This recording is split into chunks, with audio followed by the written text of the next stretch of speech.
በ1980ዎቹ መግቢያ ላይ የካቶሊክ ቤተክርስቲያን ይሄንን ዛፍ የህይወት ዛፍ ምሳሌ ነው ብላ በበዓል ላይ ወይ ደግሞ በገና በዓል ላይ ተናግረዋለች። በአሁኑ ሰዓት የገና በዓል በጣም ኮመርሻላይዝድ ሆኗል። በጣም ንግድ አስገኝ ገቢ አስገኝ ስለሆነ አሁን ነው ምናልባት እዚህ ሀገር ይሆናል እንጂ እኔ በምኖርበት አካባቢ ሜሪ ክሪስማስ እንኳን ብሎ የሚናገር ሰው እየጠፋ ነው። በዛ ቦታ ምንድነው ሰምታችሁ ታውቃላችሁ የሚባለው? ሃፒ ሆሊዴይስ ነው የሚባለው። እሱን ቃል ሰምታችሁት እንደሆነ ፕሮፌሰር ከልደት በዓል ጋር ተያይዞ አሁን የምዕራባውያን ባህል ወደኛ ሀገር እየገባ ይታያል። በተለይ የገና አባት የነጮቹን ባህል አከባበር እኛ እያከበርን የገና ዛፍ የሚሉ ነገሮችን ወደ ኢትዮጵያ እየመጡ ነውና ይሄን እንግዲህ ምዕራቡን ዓለም በደንብ ታውቀዋልና የምዕራቡ ይናፈቀን የኛን ይሄው የሊቃውንቱን ማህሌቱን ትተን ወደዛ እየሄድን ነውና ምንድነው እሱ የገና አባት ምንድነው የገና ዛፍ ምንድነው እንዴት ነው የምናስወግደው? እንደምን አደራችሁ። እግዚአብሔር አምላካችን እስከ ሳድረስ ላደረሰን የተመሰገነ ይሁን። የገና አባት ምንድነው? የገና ዛፍ ምንድነው? እንዴትስ ማስወገድ እንችላለን የሚለውን ብዙም የሚያውቀው ሰው ያለ አይመስለኝም እውነቱን ለመናገር ከሆነ። ምክንያቱም አመጣጡ ከተለያየ አቅጣጫ ነው። አሁን የክሪስማስ ትሪ የሚባለው ወይ ደግሞ የገና ዛፍ የሚባለው ስለ ገና ዛፍ እንወቅ ብላችሁ ብታነቡ ብዙ የተለያዩ በአፈ ታሪክ ደረጃ የተጠቀሱ ወይም ደግሞ በጽሁፍ ደረጃ ራሱ ሊሆን ይችላል ተብለው የሚነገሩ ነገሮች አሉ። ከዛ ውስጥ ተደጋግመው የሚነገሩ ነገሮች ብዙ ጊዜ እውነታ ሊኖራቸው ይችላል ወይ ደግሞ ሁሉም ሰው ይቀበላቸዋል ተብለው ስለሚታመኑ ብዙ ጊዜ እነሱን ነው በጽሁፍ ላይ የምናነበው ማለት ነው። የገና ዛፍ በአሁኑ ሰዓት በዚህ በምዕራቡ ዓለም እኔ በምኖርበትም በአውሮፓም በተለያዩ ሀገሮች ላይ ገና ከመምጣቱ በፊት ስለ ገና መምጣት ወይ ደግሞ ስለ ልደት የሚታወጅበት ልደት እየደረሰ ነው ተብሎ ሰዎች እንዲያውቁ የሚደረግበት እንደው እንደ ምልክት አድርገው የሚጠቀሙበት ነው። ታሪኩ ከሁለት አኳያ ነው የሚታየው። የመጀመሪያው አህዛባውያን ብዙ ጊዜ ያላመኑ ሰዎች በዓልን ለማክበር በሚያስቡበት ጊዜ ዛፍ እየቆረጡ ብርሃን ሊሰጥ የሚችል ወይ ደግሞ እንደ መብራት እንደ መቅረዝ አድርገው ከሚያስቀምጡት ነገር ላይ ያንጠለጥሉት ነበር የሚል አንድ ታሪካዊ አነጋገር አለ።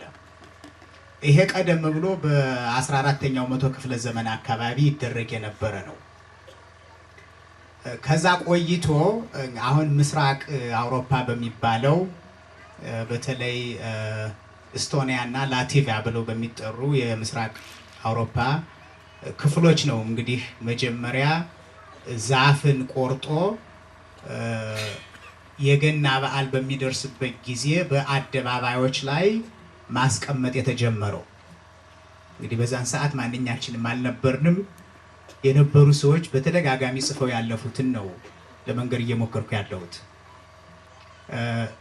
ይሄ የሆነው በ15ኛው መቶ ክፍለ ዘመን መጀመሪያ አካባቢ ላይ ነው እና በየአደባባዮች ላይ ነበር ይደረግ የነበረው። ከዛ በኋላ ወደ ቤት የገባው በማርቲን ሉተር አማካኝነት ነው። እሱ ያው ከካቶሊክ ቤተክርስቲያን አፈንግጦ ከወጣ በኋላ ሉተራውያን የሚባለውን የእምነት ክፍል የመሰረተ ነው። ስለዚህ ወደ ቤት ይዞት የገባ ሉተር ነው ይባላል። ስለዚህ ሉተራውያን ያመጡት ነው ተብሎ ነው የሚነገረው። አሁን በታሪክ ስንመለከት በቤተክርስቲያን ታሪክ ሉተራውያን ከካቶሊክ ቤተክርስቲያን ነው አፈንግጠው የወጡት። ነገር ግን በ1980ዎቹ መግቢያ ላይ የካቶሊክ ቤተክርስቲያን ይሄንን ዛፍ የህይወት ዛፍ ምሳሌ ነው ብላ በበዓል ላይ ወይ ደግሞ በገና በዓል ላይ ተናግረዋለች። በዛን ሰዓት የነበረው የካቶሊኩ ፓፓ ወይም ደግሞ ጳጳስ ጆን ፖል II የሚባለው ማለት ነው። እሱ የህይወት ዛፍ ምሳሌ ነው ብሎ በዘፍጥረት ምዕራፍ 2 ላይ ያለውን ጠቅሶ የተናገረው በተለያዩ የቤተክርስቲያናት ታሪክ ጸሐፊዎች ዘንድ ተጽፎ እናገኘዋለን። በካቶሊኮችም ራሳቸው ጽፎ አስቀምጠውታል። ይሄ ነው እንግዲህ አመጣጡና አሁን ዴኮሬት አደራረጉ የመሳሰሉት ነገሮች የተለያየ መጽሐፍ ቅዱሳዊ ትርጉም ለመስጠት ብዙ ሙከራዎች አሉ እና ይሄ ነው ታሪካዊ አመጣጡ ማለት ነው። እንግዲህ ከዛ በኋላ አሁን ታሪኩን ስናነብ ከምስራቅ አውሮፓ ተነስቶ ወደ ጀርመን፣ ያው ሉተር ጀርመናዊ ነው እንደምታውቁት፣ ወደ ጀርመን የገባው ምናልባት በዛን ሰዓት በነበረው ንግድ ይሄ የባልቲክ ሲን ተከትሎ የባልቲክ ወንዝን ወይ ደግሞ ውሃን ተከትሎ ወደ ጀርመን ገብቶ ይሆናል ይባላል። እንግዲህ በአሁኑ ሰዓት በተለይ ባደጉ ዓለሞች ላይ አገሮች ላይ በጣም ትልቅ ዋጋ ያለው ትልቅ ወጪን የሚጠይቅ የገና አከባበር ቢኖር እሱ ዛፍና ከሱ ዛፍ ጋር የተገናኙ ነገሮች ናቸው። አሁን እኔ የማየው ከዛፉ ጋር ያለው ነገር አይደለም። በእርግጥ በቤተ ክርስቲያን እንግዲህ የኛ ሊቃውንት ስለዛ የሚጠቅሱት የመጽሐፍ ቅዱስ ክፍል ይኖር አይኖር ምናልባት እነሱ በኋላ ሊናገሩበት ይችላሉ። ግን በሌሎቹ የቤተ ክርስቲያን ምሁራን ዘንድ የሚነገረው በትንቢተ ኤርምያስ ምዕራፍ 10 ላይ ያለው ነው። አይጠቅምም የሚሉ ሰዎች የሚያመጡት ማለት ነው። እዛ ላይ ዛፍን ትቆርጣላችሁ፣ ምስልንም ትሰራላችሁ፣ ይሄ ሁሉ አይጠቅምም የሚል አነጋገር አለ። ስለዚህ ያው የክሪስመስ ዛፍም ያው የሚቆረጠው ዴኮሬት የሚደረገው እንደው እንደ አምልኮን ሊሆን ስለሚችል ነው የሚሉ ብዙ ቤተክርስቲያናት ያንን አይቀበሉትም። አሁን ለእኔ ችግር ያለው ብዬ የማስበው ገና የክርስቶስ መወለድ ምክንያት ሆኖ እያለ የክርስቶስን ልደት ከማክበር ይልቅ በክርስቶስ መወለድ የተገኘውን ልጅነት ከማሰብ ይልቅ በአሁኑ ሰዓት የገና በዓል በጣም ኮመርሻላይዝድ ሆኗል። በጣም ንግድ አስገኝ ገቢ አስገኝ ስለሆነ አሁን እንደው ምናልባት እዚህ ሀገር ይሆናል እንጂ እኔ በምኖርበት አካባቢ ሜሪ ክሪስመስ እንኳን ብሎ የሚናገር ሰው እየጠፋ ነው። በዛ ቦታ ምንድነው ሰምታችሁ ታውቃላችሁ የሚባለው? ሃፒ ሆሊዴይስ ነው የሚባለው።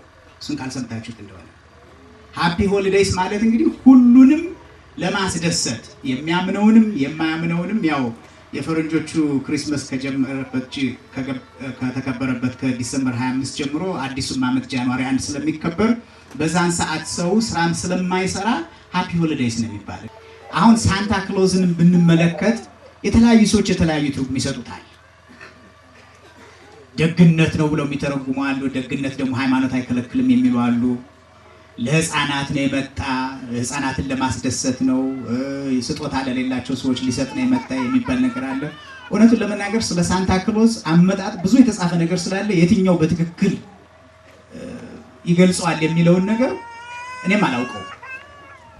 ግን አብሮን ስላደገ አሁን ብዙ ጊዜ ሳንታ ክሎዝ በሚመጣበት ጊዜ ከንግዱ ጋር የተገናኘ ነው። ለልጆች ስጦታ ይዞ ነው የሚመጣ። አሁን ችግሩ የሚታየኝ እዚህ ላይ ነው። እኔ ምንድነው የሚደረጉት ምልክቶች ሃይማኖታዊ አታችመንታቸውን እየለቀቁ ወደ ንግድና ገንዘብ ወደሚያስገኝ ነገር በሚሄዱበት ጊዜ ከሃይማኖት እየወጣን ነው የምንመጣው እና ይሄ ኮመርሻላይዝ መደረጉ ነው ለኔ ትልቁ ችግሩ። ገናን አሁን እንግዲህ እኔ በምኖርበት በካናዳ ስለ እግዚአብሔር የሚነገር ነገር የለም፣ ጠፍቷል። በየሾፒንግ ሞሉ ብትሄዱ በየቤተ ክርስቲያኑ ብትሄዱ በጣም ጥቂቶች ናቸው። ጥቂትም እንደው ትንንሽ ቀደም ብለው ያሉት አብያተ ክርስቲያናት ናቸው እንደው ስለ ገና ስለ ክርስቶስ መወለድ የሚናገሩት እንጂ ስጦታ ሲሰጣጡ፣ ሲጠራሩ፣ ሲበሉ፣ ሲጠጡ፣ ሲዝናኑ፣ ሲያርፉ ነው የምንመለከተው። ያ አሁን ከሃይማኖት እያወጣቸው የመጣው ነገር አንዱ ችግር እሱ ነው። እና አንድ ነገር በምልክት ሰጭነቱ ለዚህ ነው ማከብረው ብሎ መቀበሉ ላይ ሳይሆን ችግሩ ያ ምልክት ሰጭ ነው የተባለው ነገር ግን እንደው የታቀደለትን ነገር መስመር ዘሎ ያልሆነ ከሃይማኖት የሚያወጣ ነገር ሲመጣ ትርጉም የሚያጣው ለኔ እዛ ላይ ነው ያለው። እና የኔ ስጋቴ ምንድነው ስጋትም ሳይሆን እነሱንም አልጠቀማቸውም። ስለዚህ ምን በስጋት ደረጃም አይደል አሁን ባለው ሁኔታ ነው የምንመለከተው። የለም አይነገርም። እና ብዙ ጊዜ ስለ ክሪስማስ በሚነሳበት ጊዜ ዛፉ ላይ ያለውም ነገርም ትርጉም ሲሰጠው አይታይም። የገና አባት የሚባለውም ትርጉም ሲሰጠው አይታይም። ስለ ገና አባት ደግ ነው ይላሉ። እንግዲህ ደግነትን ከሃይማኖት ጋር የምናገናኘው ከሆነ እግዚአብሔርን አውቀው ከሆነ ወደዛ የሚሄዱት ጥሩ ነው። አሁን የባል ወደዚህ እየመጣ ነው ወደኛ። አሁን ምንም ትርጉም ይሰጠው የኛ ያልሆነ ነገር የኛ አይደለም ብለን ነው መቀበል ያለብን። አሁን እነሱ ምን ይተረጉሙታል አይደለም መቼም ላምጫ አይገደው ነው አይደል? ላመጡት ነገር የሆነ ትርጉም ይኖራቸዋል እነሱ በዚህ ምክንያት ነው ያመጣ ነው የሚሉት ማለት ነው። ግን እኛ ያ ነገር ስለማይገልጸን ማለት ነው ገናን የምናከብርበት የራሳችን ማንነት ስላለን፣ ልደትን የምናከብርበት የራሳችን ማንነት ስላለን፣ ቤተክርስቲያናቱ ዝማሬው አገልግሎቱ ሰፊ የሆነ ስላለን እኛ ስለ ክርስቶስ መወለድ የሚያስታውሰን ተጨማሪ ነገር አያስፈልገንም። ይሄ ነገር እየቆየ ምንድነው የሚሆነው? በእኛም አካባቢ ስንመለከት እንኳን ኮመርሻል እየሆነ ነው። አሁን ዛፍ በሌለበት ቦታ ላይ እንኳን አረንጓዴ ፕላስቲኩ እየመጣ በየሱቁ ብትሄዱ እኮ የምታዩት እሱን ነው። እና እኛም የሚያስታውሰን ነገር ስላላጣን በመስቀሉ በገዳማቱ በአባቶቻችን በቤተ ክርስቲያን ውስጥ የምናስታውስበት የክርስቶስ ልደት ስላላጣን ይሄ ተጨማሪ ነገር ያስፈልገናል ወይ ነው። ቫልዩ አለው ወለ ህይወታችን ነው። ቫልዩ የማይሰጥ ነገር ከሆነ አያስፈልገንም። ሌሎች ስላደረጉት የግድኛ ማድረግ የለብንም። አሁን የገና አባትና ወይ ደግሞ የክሪስማስ ትሪ ሳይሆን ሌሎችም ነገሮች እንደ ስልጣኔ ምንጭ እየተቆጠሩ ከየት እንደመጡ ከየት እንደተነሱ ካለማወቅም አውቀንም ደግሞ ጥሩ ነው ብለን ከመቀበል የተነሳ እንደው የራሳችን ማንነት የሆነውን ነገር እየተውን የሌሎች እንደ ብርቅ እየመሰለን ብዙ የምንሄድ ሰዎች አሉና በእኔ አመለካከት እነሱ የተመቻቸውን ትርጉም ይስጡት። እኛ ግን የራሳችን የሆነ ማንነታችን የምንገልጽበት የኛ ነው ብለን የተቀበልነው ነገር ስላለ በዛ ያለንን ነገር ዘን ብንሄድ የበለጠ እንጠቀምበታለን። ለምን ቤታችን ውስጥ ሳንቸገር ሳናጣ የሰው ብድር ፍለጋ ለምን ሄድን ነው። ይሄን ያህል ሀብት ያላት ቤተክርስቲያን አሁን ስለ ክርስቶስ ልደት አዲስ ሌላ ምንም ምልክት አያስፈልገንም። በቃ ያለን ይበቃናል።